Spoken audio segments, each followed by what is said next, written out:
You could call these fellas. 8 athletes out there. And there is the field. Lachlan Kennedy, he's all ahead of us already. Had an astonishing week. Last year he dipped under 10 seconds for the first time in May, 9.98. That was in Nairobi. But this year he's gone under it many times and improved the Australasian record to 9.83 with that silver in the 100. If he had a better lane draw, I'd say he's one of the favourites here. Joseph Amoah, though, in lane 5 for Ghana, was the bronze medalist 4 years ago. Jamaica, well, they have a proud heritage in this, of course. The Games record, or the Commonwealth record, is held by a certain Usain Bolt. 19.19, the Commonwealth record, happens to be the world record as well. The Commonwealth Games record set in Birmingham 4 years ago by Jareem Richards. 19.80. It's a cool evening. I'm not sure it's sub-20 weather this. On the outside there, the Nigerian NCAA champion 3 years back, Onwuzurike. The Ghanaian, Amoah, 29 years old now. 3 men in this field have broken 20 seconds. He's not one of them. He's just a very good, consistent racer.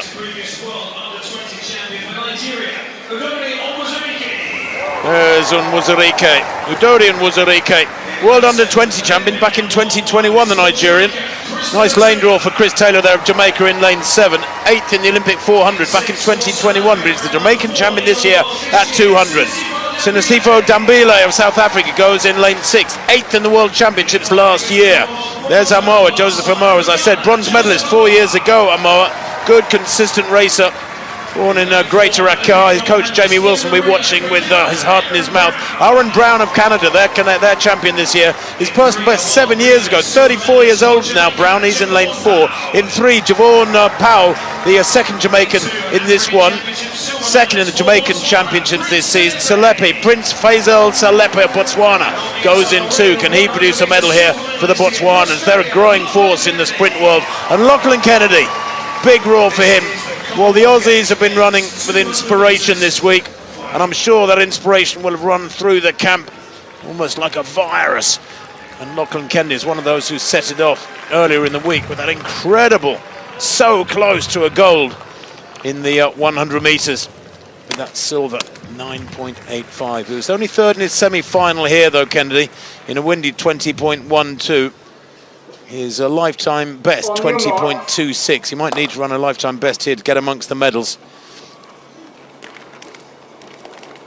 So the breeze has eased off a little bit. They will have it behind them down the home straight there. Lachlan Kennedy of Australia in 1. Salepe of Botswana in 2. Powell of Jamaica goes in 3. Then Aaron Brown of Canada in 4. Good lane draw for him. Amoah, the bronze medalist 4 years ago, goes in 5 for Ghana. Dambile of South Africa 6. Taylor of Jamaica 7. Onwuzurike of Nigeria on the outside in lane 8 in the green left of picture. Away they go, really good start there from the Canadian Aaron Brown in the red strip. He's clearly visible, very, very little change in the echelon there. Lachlan Kennedy going well from the inside though. The others also got that bend behind them now. It's very, very even, 4 or 5 abreast, but look at the South African Dambile. He storms clear here. It's going to be a big win for him. The silver goes to Onwuzurike on the outside Nigerian, and the Jamaican Taylor there taking the bronze in lane 7. Wow, the fellas in the outside lanes building momentum, or so it looked, over the last 50. But there was no stopping Sinesifo Dambile, a finalist at the World Championships last year. Absolutely fantastic. And the time, 19.96. And that with a win behind him there, Dambile at 1.7. I knew it would be a helpful win, separated from the others by the 20-second barrier. Onwuzurike, 20.09, a season's best. Chris Taylor of Jamaica, a personal best for a brilliant bronze. 20.21 was his best coming into these games.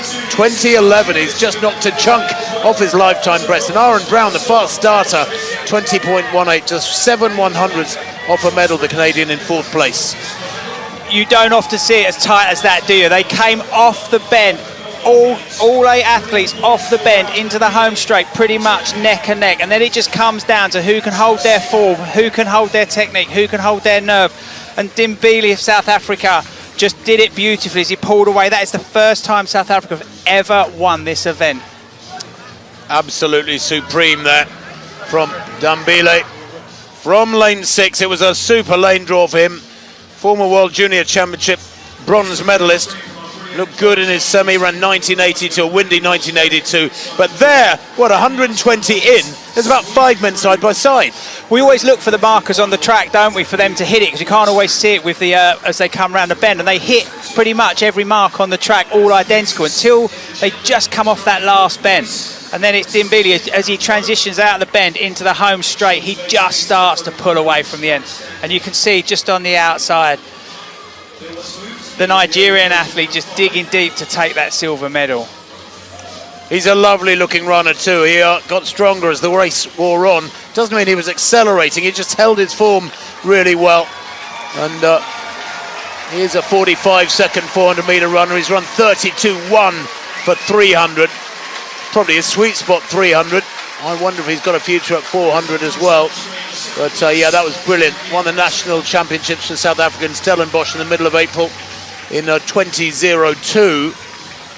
And then set a season's best to win in Nairobi later in April, and a personal best again to win the Doha Diamond League. That was a sign of things to come. 1974 he ran there. That was back on the 19th of June. He's run very sparingly since then. Indeed, hadn't raced since Doha on the 19th of June, so over a month of final preparations with no competition coming into this. But he came into this in such form, didn't he? He was the one to watch out for. He was the one to beat for the rest of the field, really. But of course, you've got to deliver it on the big stage. You've got to deliver it when the pressure's on. Sinesifo Dambile then is Commonwealth champion, 19.96 with a helpful top following win. Onwuzurike of Nigeria, the silver, and Jamaica's Christopher Brown, a personal best there for him. Christopher Taylor, excuse me, a personal best for 3rd place there. Aaron Brown just outside the medals. Devon Powell 2036 and 5th. Lachlan Kennedy, well, his glory was earlier in the week. That was unforgettable. And Amoa bringing up the rear there.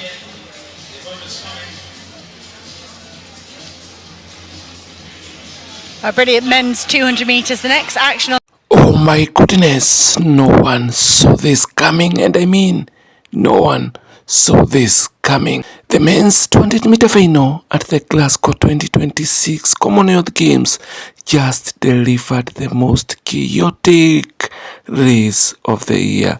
South African sprinting sensational Sinesifo Dambile came into Scottsdale Stadium in absolute peak form after jogging a mind-blowing 19.82 seconds in the semi-finals.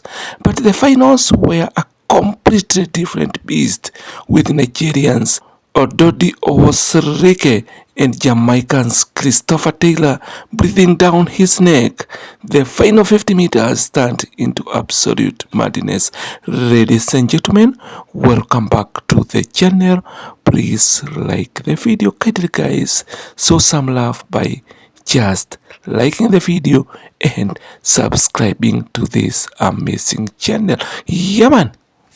Nobody predicted the final stage of the men's 200-meter final in Glasgow. Going into this final, all eyes were on South Africa's sensational favorite, Sinesifo Dambile.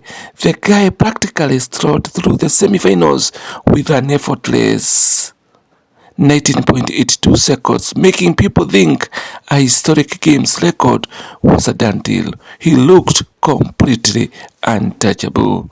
But the finals are a different beast. Starting in his way was Nigerian's powerhouse Onwuzurike and Jamaican's clutch performer Christopher Taylor. The tension in Glasgow was dynamic. When the gun goes off and the feud explodes off the blocks, it is dead even as they hit the bed. There is absolute nothing separating the top 5 runners. It looked less like a sprint and more like a high-speed demolition derby. But right as the pack hit this home straight, pure chaos unfolded. Onwuzurike launched a ferocious attack from the outside. Taylor was surging in the inside. For a second, it looked like Dambile might get swallowed up by the pressure. Somewhere, somewhere. Dambile found a hidden gear. In a chaotic, frantic finish, he strides clear to clock a winning time of 19.96 seconds, just fraction of a second ahead of Onwuzurike 20.09 and Taylor 20.11 second. Dambile securing gold for the South Africa.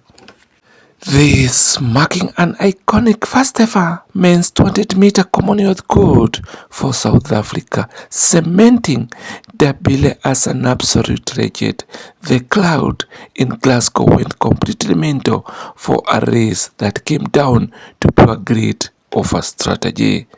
Udodi Onwuzurike from Nigeria securing silver for Nigeria. Christopher Taylor from Jamaica settling for bronze. Aaron Brown from Canada settling for 4th position. Lachlinia Kennedy from Australia finished in 5th position. Williams from Ghana 6th position. Joshua Paul Amo from Ghana in 7th position. Onwuzurike from Nigeria closing the lineup in 8th position. Guys, it was such a very tight and very impressive track and field event, the men's 200-meter final at the Commonwealth Games in Glasgow 2026. And guys, believe me, this was the craziest race of the entire athletics program in Glasgow Commonwealth Games 2026. And guys, let me know your thoughts in the comment section down below here. And guys, thank you so much for your precious time. Thank you so much for watching the video, liking the video, and subscribing to this amazing channel. May our Heavenly Father bless you. And if you have not yet subscribed to the channel, kindly consider doing so. Subscribe, it's free of charge. Smash that notification bell so that you get notified every time we have a new video, and God will bless you.